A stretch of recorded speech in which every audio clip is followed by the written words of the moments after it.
내가 이제 무엇에 목적을 두고 살아가는가? 나는 내가 어떤 목적을 두고 살았지만 정말 그것에 최선을 다하면서 살았는가?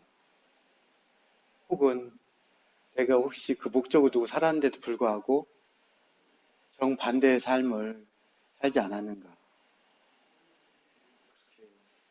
그런 생각이 갑작스레 들었어요. 차 타고 오면서. 편하게 앉으십시오. 좀 아직 교육생들이라 그런 거고 여기는 좀 원래 편한 분위기인데 경직되게 어깨를 이렇게 하고 앉으시니까 제가 불편하네요. 사실 이게 중요한 거거든요. 살아가면서 우리는 그 많은 유혹과 또 많은 자기의 사견 혹은 그런 것들에 의해서 이끌려가지고 그리고 욕심, 탐욕 여기에 간부보생이잖아요. 뭐 이제 인간이 되게 되면은 뭐 계급을 승진을 하기 위해서 제가 올바르지 않은 행동으로 하거나 이렇게 하면서 내가 정작 목표로 살아가고 있는 그것에 부합되지 못하게 살아가는 경우가 많죠. 여기서 한 가지 물어보려고 하는데 무엇에 목적을 두고 살아가는 것 같아요? 혹시 한번 말씀해 보세요. 자신 있게. 나는 무엇에 목적을 두고 살아간다. 목적의식이 없구나. 살아가면서 목적의식은 다양할 수 있어요. 우리가 이 불명을 져주잖아요. 불교를 믿는 분들한테. 수많은 뜻이 있거든요. 그렇지만 목적은 단 하나예요. 깨달음을 구하는 거거든요. 열반을 구하는 거. 니르바나. 아누따라 삼맥삼모리. 열반. 부처가 되는 거거든요. 근데 그 마찬가지로 세상을 살아가는데 사람들이 여러 가지 목표점을 두고 살아가겠죠. 나는 뭐가 되겠다. 어떤 무언가를 달고 싶다. 또는 뭐 아리따운 부인이나 누구 가정생활을 이끌고 싶다. 애들을 낳고 싶다. 이런 많은 생각들을 할 거 아니에요. 근데 그것들이 결국에는 하나거든요. 행복하고자 하는 거예요.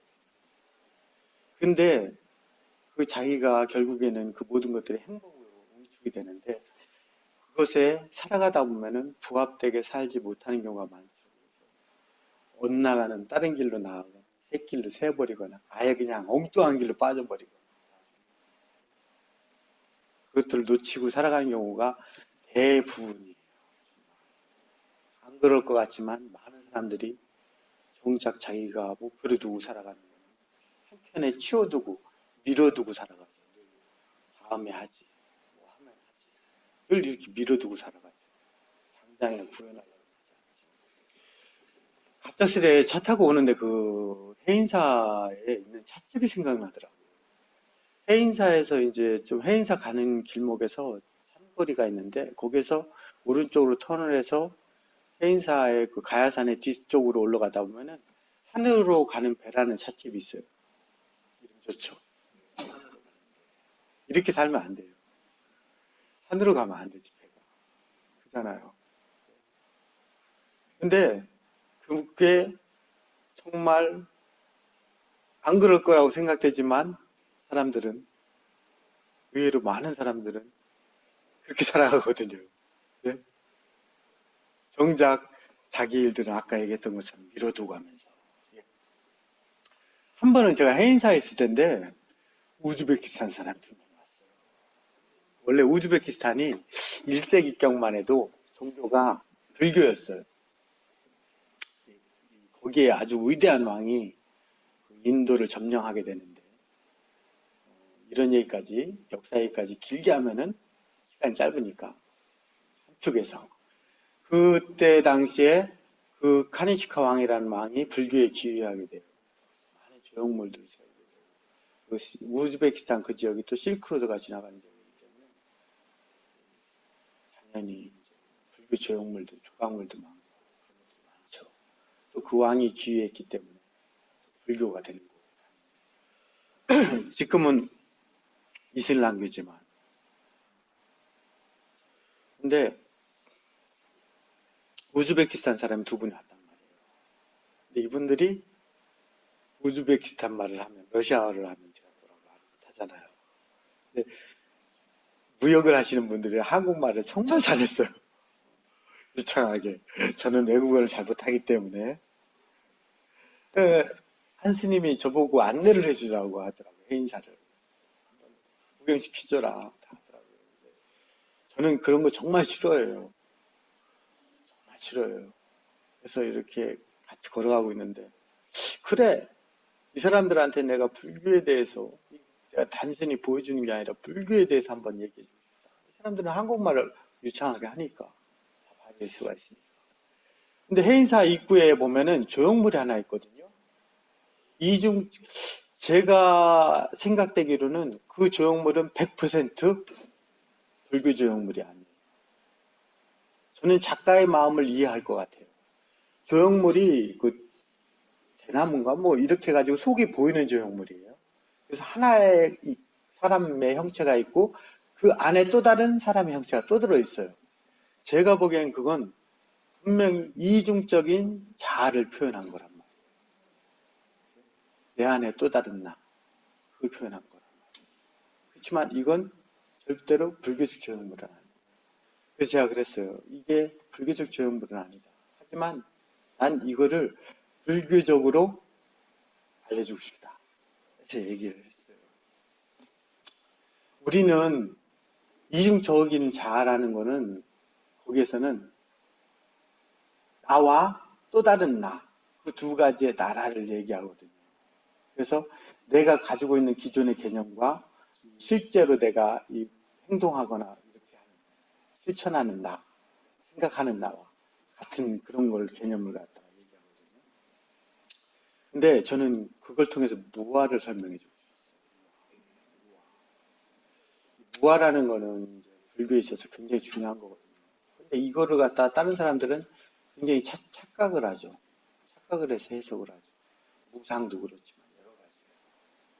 무아라는 건 뭐냐면은 나란 없다라는 거잖아요. 근데 나는 있잖아요. 그잖아요. 그래서 묻는다고요. 부처님께 한 제자가 와가지고 바라문이 와서 바라문이 제자가 아니라 바라문이. 그렇다면은 여기에 나는 존재하지 않느냐? 이건 뭐냐? 그러니까 부처님께서 뭐라고 얘기하냐면 모든 태어나는 것들을 탄생하는 것들을 본다면은 나란 없다고 할 수 없다. 그렇지 반대로 모든 멸하는 것들을 본다면 나란 있다라고 얘기할 수 있다. 여기에서 시작된 게 바로 무아거든요. 그래서 우리는 세상을 어떻게 바라보는가? 내 생각을 바라보는 거예요. 어떻게 바라보는 거예요? 그 내 생각이라는 건 과연 무엇이냐? 개념이거든요. 우리는 우리 자체로 생각을 떠올리진 않아요. 마치 혼합 음료, 콜라, 사이다, 녹차 여러 가지 그런 것과 같죠. 또는 이 마이크와 같을 수도 있죠. 이 탁자와도 같을 수도 있고. 우리는 항상 조건에 이끌려가요. 보여지는 것, 느껴지는 것, 여러 가지 냄새, 모든 것들에 이끌려가요. 살아가다 보면. 그래가지고 그것들로 인해서 내 스스로의 생각을 일으키죠. 그냥 단순히 내 생각이 아니라 여러 가지가 그 대상을 통해서 이루어진 거란 말이에요.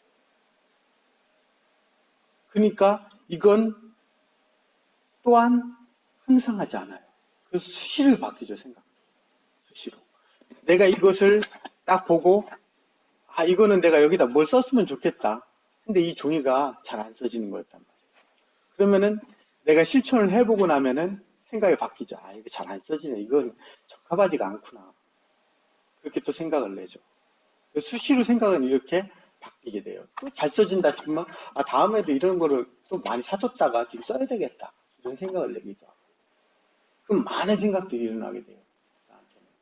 그러니까 이거는 온전한 나의 생각이 아니라 어떤 대상을 통해서 내가 그것을 느낌을 갖고 뭐를 갖고 그래서 이루어지는 것이죠. 그러니까 이것은 또한 마찬가지로 항상 하지 않아요. 언젠간 수시로 소멸해버리죠. 일지도 않아요. 내가 사랑한다는 누군가를 사랑한다는 생각을 하더라도 그 사람이 24시간 내내 사랑한다는 생각을 갖지는 않죠. 갑작스레 뭐 떠올리거나 뭔가를 통해서 떠올리거나 직접 부딪혀서 만나거나 뭐 하거나 그래서 사랑을 떠올리지 24시간 풀로 상대에 대한 사랑으로 그냥 늘 그 사람만을 이렇게 생각하지는 않죠. 24시간. 그잖아요. 그런 것처럼 어떤 대상을 통해서 우리는 이루어지는 거죠. 그것은 영원하지 않아요. 이 탁자도 마찬가지예요. 이 모든 조형물도 마찬가지예요. 영원하지 않아요. 그 영원하지 않은 것에는 나란 없다. 그것이 바로 무아를 얘기해요. 그러면은 우리의 몸뚱이는 어떠한 거예요? 우리의 몸뚱이 안에도 수많은 생명체가 살아가고 있거든요. 그래서 나라고 얘기하면 뭐예요? 보통 사람들은 육체를 보통 얘기하기도 하고 이 마음을 얘기하기도 하고 여러 가지를 할 수 있겠죠. 그렇지만 이건 하나의 인연의 조합체거든요. 그래서 마찬가지로 그렇게 얘기하면 좀 이해가 안 될지 모르겠지만 교통사고가 났어요. 그 팔이 딱 잘려나갔단 말이에요. 그러면은 그 잘려나간 팔도 나였으니까 나라고 할 수 있는 거예요. 인연으로부터 해제가 된 거죠. 다만 그래서 불교는 그걸 갖다 허무주의라든가 그렇게 바라보라는 건 아니죠. 그래서 나한테 지금 주어진 것을 더 소중히 여겨야 돼요. 이것은 일례로 쉽게 말해서 이것이 평생 나에게 있다라고 생각해봐요. 그럼 소중히 여겨지겠는가? 네? 이건 내 거야라고 하면은 그것은 이미 한쪽으로 치우쳐두죠. 내 거로 그냥 쌓아두죠, 이미. 뒷전으로 쌓아두게 되죠. 우리는 살아가면서 그 수많은 인연, 매 시간, 저번에도 얘기했지만 순간순간 수많은 인연들과 그런 것들로 인해서 그 시간을 치워지게 돼요. 근데 그것들은 항상하지 않아요. 그것들을 대한다면은 그것들은 우리가 항상 늘 같이 있을 수 없기 때문에 얼마나 소중한 시간이겠어요. 그 시간마다. 이 몸뚱이도 마찬가지죠. 인연이 다해서 이렇게 있는 거잖아요. 하루에도 수없이 그냥 껍질이 벗겨지고 뭐하고 수없이 떨어져 나오고 계속 바뀌잖아요. 이도 빠지고 그래서 애가 이 갈기도 하고 한번 빠지고 새이가 나잖아요. 수없이 그렇게 하잖아요. 근데 그것들을 우리가 소중히 안 하면 우리는 어때요? 속에 살잖아요. 네? 충치가 생기기도 하고 어디 뭐 상처가 나기도 하고 뭐 하잖아요. 그래서 부처님께서는 이 몸뚱이를 갖다가 생채기를 보듬듯이 하라고 했어요. 이 무상, 무아, 이 모든 것들은 얘기하지만 사실은 이것은 이 부처님께서는 고를 말씀하시기 위해서 얘기하시는 거예요. 그런 것들을 제대로 인식하지 못함으로 해서 우리는 고가 발생되거든요. 우리가 그것들을 올곧게 인식하지 못하기 때문에 거기에 집착을 갖게 되거든요. 집착. 그래서 내가 사랑하는 사람이 있으면 저 여자는 평생 내 여자일 거야. 저 남자는 평생 내 남자일 거야. 근데 그 사람과 먼저 사별을 하거나 이별을 하거나 뭐 어떻게 하면 잘 고통이 일어나잖아요. 그것은 항상하지 않다라는 걸 제대로 인식하지 못하기 때문에 그렇기 때문에 고통이 일어나는데 그 고를 갖다 얘기하기 위해서 이 무상, 무아 여러 가지 그런 것들을 얘기하는 거거든요. 다만 그와는 반대로 그렇기 때문에 그것들의 소중함을 오히려 반대로 더 일깨우기도 해요. 이 몸뚱이를 흔하게 비유하자면 아까 얘기했던 것처럼 이 몸뚱이는 내 인연에 의해서 조합된 그런 것이란 말이에요. 하지만 내가 이것은 항상 하지 않은 거니까 뭐 아무것도 아니네. 그렇다면은 나에게는 고통이 따라오잖아요. 내가 허스로 이 몸을 대하면. 그렇잖아요. 허투루 대하면 나에게 고통이 따르잖아요. 그렇기 때문에 더 그 가치를 크게 인식하고 잘 보듬을 하는 거예요. 그 고도 마찬가지죠. 그 무상하고 그런 것들을 알기 때문에 그것들을 허투루 대하라는 게 아니라 그 가치를 잘 활용하라는 거예요. 잘 받아들이고 그 놀 때 놀 줄 알고 있을 때 그것을 잘 보듬을 줄 알고 그것들을 잘 챙기라는 거거든요. 그러면 내가 고통에서 늘 휩쓸려 살진 않죠. 여러분들은 이제 살아가면서 사실 저번에도 말씀드렸을 거예요. 좋은 일보다는 나쁜 일들을 참 많이 경험할 수밖에 없다. 근데 우리의 삶에 있어서 아주 많은 고통적인 요소가 있다고 해서 고통에 살지도 않고 또한 즐거울 요소가 아주 적다고 해서 네? 즐겁지 않게 살진 않아요. 여러분들은 어쨌거나 그것들을 어떤 한쪽 편을 극대화시키면서 늘 살아가게 되거든요. 그래서 제가 저번에 나눠줬던 그 염주처럼 한 가지의 즐거운 요소가 있다고 해서 그 사람이 20가지 중에서 한 가지의 즐거운 요소밖에 없다고 해서 그 사람이 고통스럽게 살아가지 않잖아요. 그 한 가지를 극대화시키면은 99%, 100%가 즐거울 수가 있어요. 반대로 나쁜 요소가 20가지 중에 한 가지밖에 없는데도 그 한 가지에 매달린다면 여러분은 고통 속에서 살아갈 수밖에 없죠. 근데 이것들은 여러분들이 그 마주하는 그것들을 갖다가 어떤 대상들, 뭐 그런 것들, 뭐 여러 가지 대상이라든가 그런 것들을 우리가 어떻게 올곧게 생각하느냐에 따라서 그 마음 쓰는 것이 힘들고 덜 힘들게 돼요. 힘들거나 덜 힘들거나. 여러분한테는 앞으로 살아가면서 수많은 조건들이 있겠죠. 근데 과연 나는 그 조건들에 지배되어서 살아갈 것인가? 아니면은 그 조건들을 이기면서 살아가야 될 것인가? 그것은 다 각자의 몫이거든요. 제가 그 우즈베키스탄 사람이 내려오면서 쭉 절에 대해서 설명하면서 불교에 대해서 여러 가지 설명했는데 마지막에 그러더라고요. 전 그분이 왜 그런 질문을 했는지 그걸 알아요. 여자분이. 왜 그런 질문을 했는지 알아요. 그렇지만 여기서는 뭐 굳이 그 내용은 필요가 없죠. 그래서 말씀은 그 얘기는 안 드리겠지만 저한테 그런 질문을 하더라고요. 그러면 스님 사랑하지 않는 사람도 사랑하면서 살라는 뜻입니까? 하더라고요. 그런데 마침 딱 내려오는데 그 길에 나뭇가지가 그때 좀 6월인가 그랬어요. 한참 푸르르잖아요. 근데 나뭇가지 사이로 햇빛이 쫙 내리쬐더라고요. 다리 근처에. 다리를 딱 건너기 전에 햇빛에 딱 들어가지고 제가 얘기했어요. 자, 여기가 햇빛이 이렇게 딱 비쳐요. 그럼 이 햇빛이 어떤 사람들은 모처럼 맞으니까 따뜻할 수도 있겠죠. 근데 계속 햇빛을 정면으로 받고 있으면은 어때요? 따갑잖아요. 있기 싫고. 자, 어떤 사람이 사막을 가고 있어요. 사막을 가고 있어요. 근데 햇빛이 얼마나 따갑겠어요. 그러면은 그 사람은 어떻게 할 것 같아요?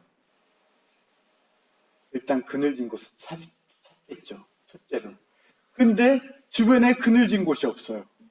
그럼 그 사람 어떻게 할 것 같아요? 입고 있는 옷으로 몸을 가리겠죠. 그런데 입고 있는 옷도 없고 알몸이에요. 그럼 그 사람은 어떻게 해야 돼요? 그 사람은 어떻게 해야 될까요? 어떻게 해야 될까요? 그 상황을 수긍해야 돼요. 그래서 감내할 줄 알아야 돼요. 살면서 우리에게 수많은 조건들이나 그런 것들이 발생해서 우리가 나아가고자 하는 것, 그런 것들을 수없이 방해하고 또 헷갈리게 흐트러 놓고 그런 것들이 많이 발생하더라고요. 그때마다 세상의 사람들은 수많은 핑계를 대죠. 난 지금 조건이 안 되니까. 나한테는 지금 다른 게 할 일이 바쁘니까. 나는 뭐하니까. 수많은 장애물들이 우리 앞에 놓여질 거예요. 그때 우리는 과연 어떻게 내 목적지를, 내가 나아가고자 하는 주된 길을 감내하면서 나아갈 것인가. 이건 제가 지금 말씀드린 게 다를까요? 아니에요. 여러분 몫입니다. 정답은 없어요. 그렇다고 오답도 없어요. 그냥 여러분 몫이. 제가 길상사 있을 때 후식으로 거기 스님들한테 늘 과일을 내거든요. 항상 4쪽씩 나와요. 4명이 앉으니까. 근데 제 상에는 3명만 앉았어요. 근데 4쪽이 과일이 있잖아요. 참 갈등되죠. 몇 개 먹고 싶어요? 몇 개 먹고 싶어요? 몇 개 먹고 싶어요? 따라하면 안 돼요. 자기 주관이 있어야 돼요. 여기에 답은 없습니다. 하나를 먹어야 된다. 2개를 먹어야 된다. 그럼 3개는 먹지 말란 법이 있나? 없어요. 4개를 먹지 말란 법이 있나? 없어요. 답은 없어요. 오답도 없어요. 그냥 다 여러분 몫이에요. 여러분이 어떻게 살아가거나 바르게 살거나 나쁘게 살거나 어떻게 하거나 모든 것들에 정답은 없어요. 다만 자신의 몫이에요. 그건 자신 스스로 챙겨야 돼요. 누가 챙겨주는 것도 아니고. 다만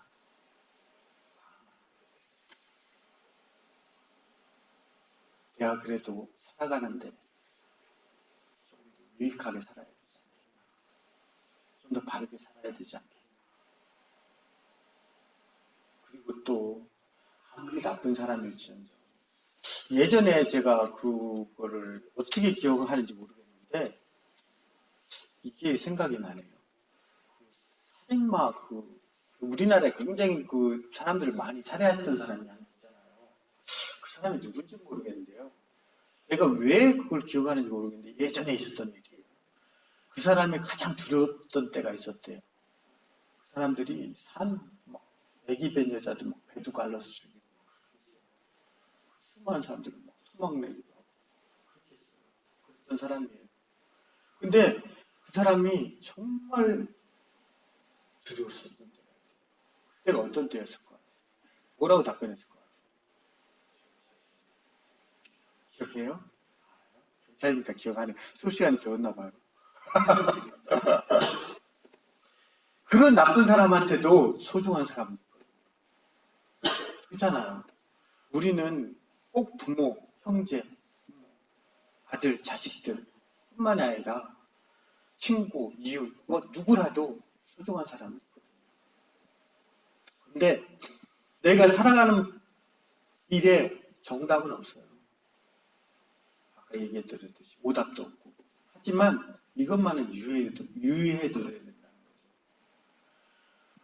내가 하는 일이 작은 일일지라도 늘 주변에 그 영향을 미치게 됩니다. 이 사회의 흐름에 영향을 미치게 돼 있다. 늘 염두에 두시라는 얘기예요. 그 전제 조건.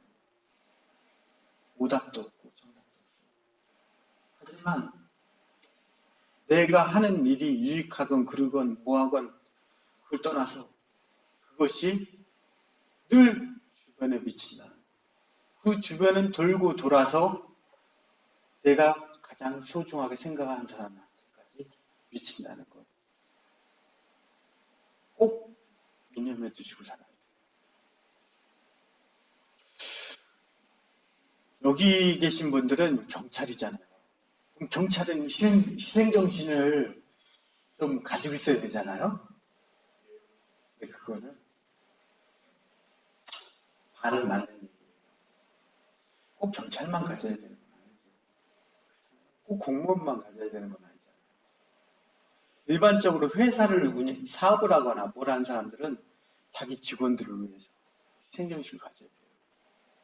또 부모들은 자기 애들을 위해서, 자식들은 어머니를 위해서, 부모님을 위해서, 아버지를 위해서, 또 누군가 또 그 집단의 어떤 뭔가를 위해서 희생정신을 가지고 살아요.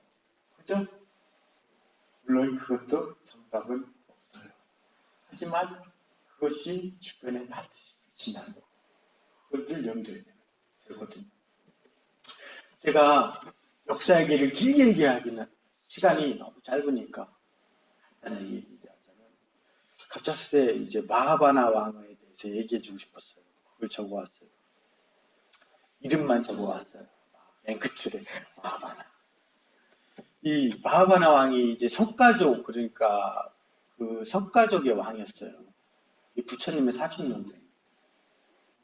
부처님 대신에 왕이 된 사람이에요. 자기 부족이, 원래 석가족이 굉장히 뭐 큰 부족이 아니란 말이에요. 그래서 코살라라는 그 큰 나라에 이 귀속되어 있는 나라였어요. 그 지배를 받지는 않지만 거의 종속되어 있는 개념. 그러니까 우리나라가 중국에 이제 어느 일정 기간에 귀속되어 있었던 것처럼 그런 개념이었어요. 근데 그렇다 하더라도 이 나라에서 부처님이 났잖아요. 네? 그러니까 굉장히 자부심을 갖고 거만해진 거예요. 거만하게 살았어요. 거만해져 있었어요. 그래가지고 이제 코살라국의 왕이 파세나디가 부인을 구하려고 했는데, 그래, 부처님이 나신 나라에 그 여자를 구하려고 했단 말이에요. 왕족을, 귀족을. 근데 자기들은 부처님이 나신 나라의 사람이잖아요. 그러니까 거만해진 거예요. 그래서 왕족과 하녀와의 사이에서 태어난 천민을 거짓으로 후에 아들도 나고 뭐 해가지고 여타의 그 아들이 태어난단 말이에요. 근데 그 아들은 천민의 사이에서 태어난, 아무리 파세나리 왕의 아들이라도 천민과의 사이에서 태어난 거잖아요. 그러다 보니까 좀 홀대를 해요. 국내에 와서. 그러니까 이 아들이 그 이제 빈두다바라는 사람인데, 이 빈두다바가 학심을 품고 가가지고 석가족을 언젠가는 다 몰살시켜버리겠다는 생각을 갖고 와요. 근데 사람이, 여기서 제가 한 가지 짚고 넘어가는데, 사람이 여기 계신 분들은 앙금을 품으면 안 돼요. 앙금이라는 거는 잘안 깨져요. 안 부서지고 잊을만 하면 또 다시 나와요. 소리를 씨앗이 돼가지고. 그리고 반대로 다른 사람한테 때로 앙금 살리를, 그 앙금은 똑같이 얘기했던 것처럼 잘 없어져요. 언젠가는 저한테 해를 끼치게 돼요. 되돌아와서. 절대로 다른 사람들한테 앙금 살리를 하지 마세요. 여기 계신 분들은 다 인상이 좋으니까, 인상이 자비롭고 하니까 절대로 그럴 일은 없겠지만, 살아가면서 경찰 생활하면서도 마찬가지고 절대로 앙금 살리를 하지 마세요. 그렇다고 해서 뭐 해야 될 일을 하지 말라는 게 아니에요. 순리적으로 하세요. 순리적으로 일을 하더라고요. 그래가지고 이 빈두다바가 드디어 왕이 된 거예요. 야, 이제 거대한 군사를 가졌잖아요. 그 나라는 조그만 나라. 그래서 그 나라를 치고 들어가는데 부처님께서 3번을 막아요. 하지 마라. 그런 게 아니에요. 부처님께서 선정해 드시다가 그 가는 거 알고 그 중간에 앉아가지고 설명해 주신 거예요. 그러니까 그 나라의 왕이 감히 지나가지 못해요. 그래도 아무래도 자기들 또한 부처님은 똑같은 존재이기 때문에, 똑같은 세력이었기 때문에 지나가지 못하죠.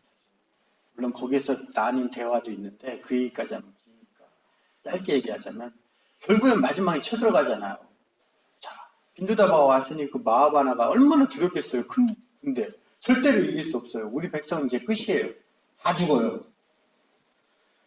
그래가지고 마하바나가 어쨌겠어요. 빈두다바한테 찾아가요. 빈두다바한테 그래요. 소원이 있다.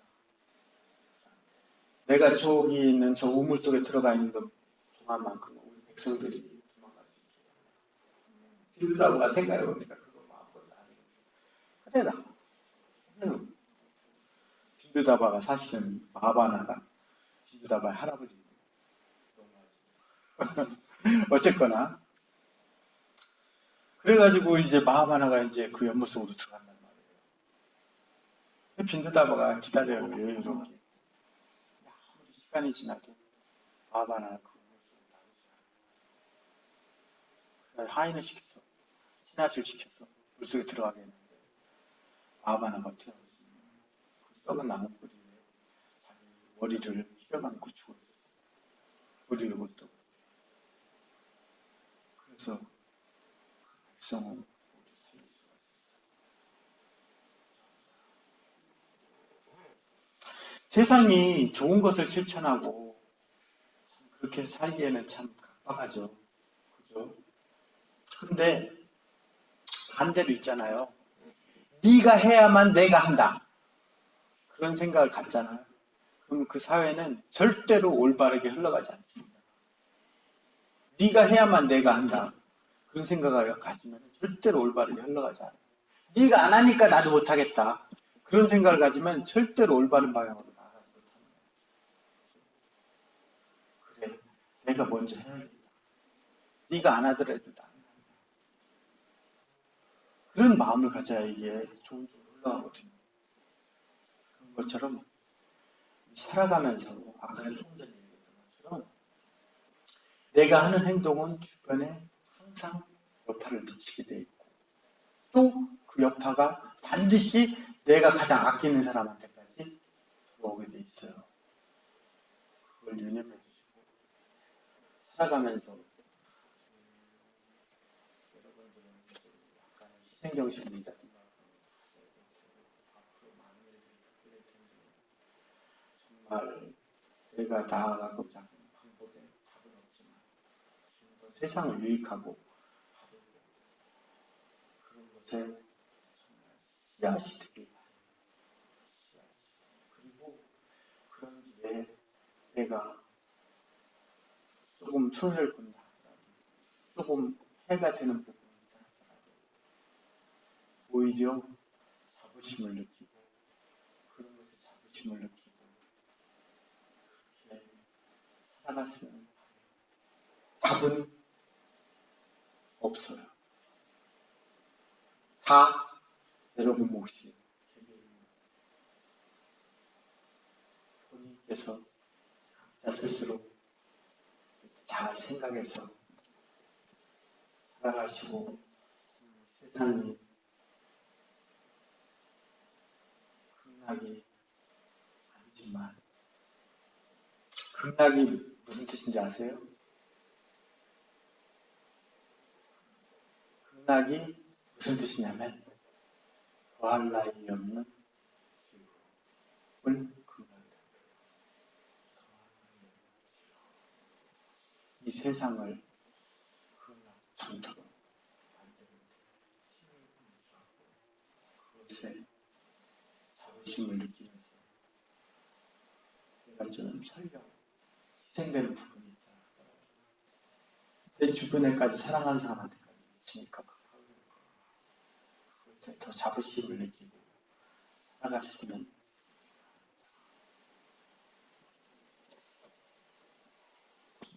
귀한 부분에